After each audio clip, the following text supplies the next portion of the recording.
Kasih karunia dan damai sejahtera Allah Bapa kita dan anaknya Tuhan Yesus Kristus menyertai saudara.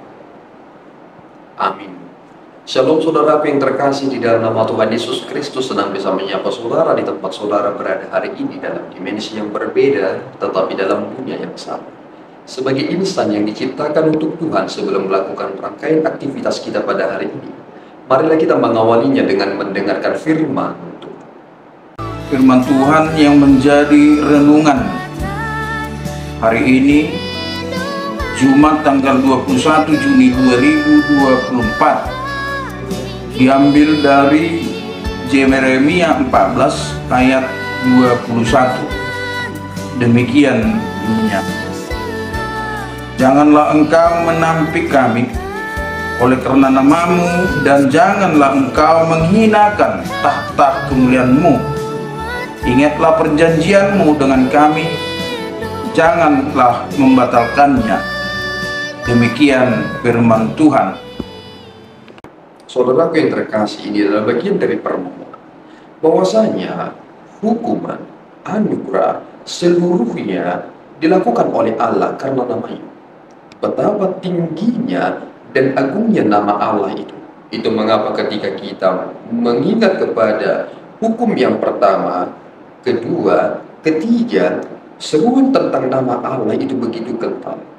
Ketika Allah berkata, jangan engkau sembarangan dengan namaku, itu ingin berkata bahwasanya tidak ada lagi nama di atas namanya. Itu mengapa keselamatan itu tidak ada di luar Kristus. Dan itu tertulis di dalam kitab Kisah Para Rasul. Seluruhnya berpatokan kepada nama Allah. Sehingga ketika kita melihat kepada kitab Yeremia pasal yang ke-14 ini, Yeremia menunjukkan bagaimana Allah adalah Allah yang setia. Bagaimana Allah dalam konteks antropomorfismenya, ia mencucurkan air mata siang dan malam dengan tidak berhenti. Sebab anak darah putri bangsaku dilukai dengan luka parah, luka yang sama sekali tidak tersembuhkan. Itu yang dilakukan oleh Allah. Dan ketika hal itu terjadi, kita sering sekali salah dalam membuat kesimpulan.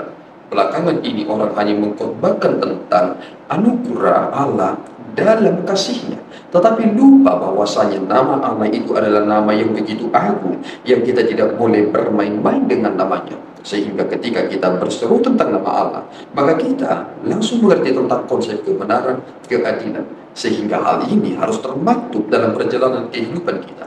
Inilah yang terjadi dalam realita perjalanan kehidupan bangsa Israel. Mereka memiliki raja, tetapi raja mereka hanya memikirkan perut mereka. Mereka hanya memikirkan tentang wibawa mereka, apa yang mereka harus pakai dan lain sebagainya. Tetapi mereka tidak memperhatikan janda-janda miskin, tidak memperhatikan anak yatim piatu, dan seluruh tatanan sosial yang ada dalam bangsa itu. Dan kita sekarang ditegur bahwasanya jangan sampai Allah meninggalkan saudara, karena saudara mempermalukan namanya. Lihatlah, ketika dikatakan janganlah engkau menampik kami oleh karena namamu, kita langsung mengerti bahwasanya kita ini seperti sekam, bahwasanya kita ini seperti debu. Ketika kita ditampik, maka angin akan meniupkan kita. Betapa ringannya sebenarnya kita ini. Siapakah kita ini di hadapan Tuhan? Tetapi mengapa Tuhan begitu mengasihi kita? Ini adalah hal yang terpenting, dan ini adalah hal yang membahagiakan kita. Oleh karena itu, Tuhan tidak pernah melupakan perjanjiannya dengan kita, tetapi kitalah yang kerap melupakan janji kita kepada Tuhan. Jangan sampai hal itu terjadi, dan jangan sampai murka Tuhan terjadi pada hidup kita. Tuhan Yesus memberkati kita.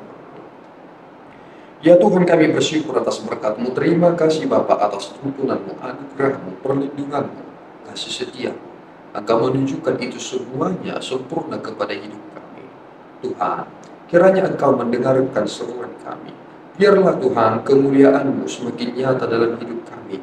Ajarlah kami supaya menjadi anak-anak-Mu, anak-anak-Mu yang benar, anak-anak-Mu yang setia, yang melakukan kehendak-Mu. Jangan Engkau menampik kami ya Tuhan, tetapi biarlah kami hidup di dalam pemeliharaan Tuhan.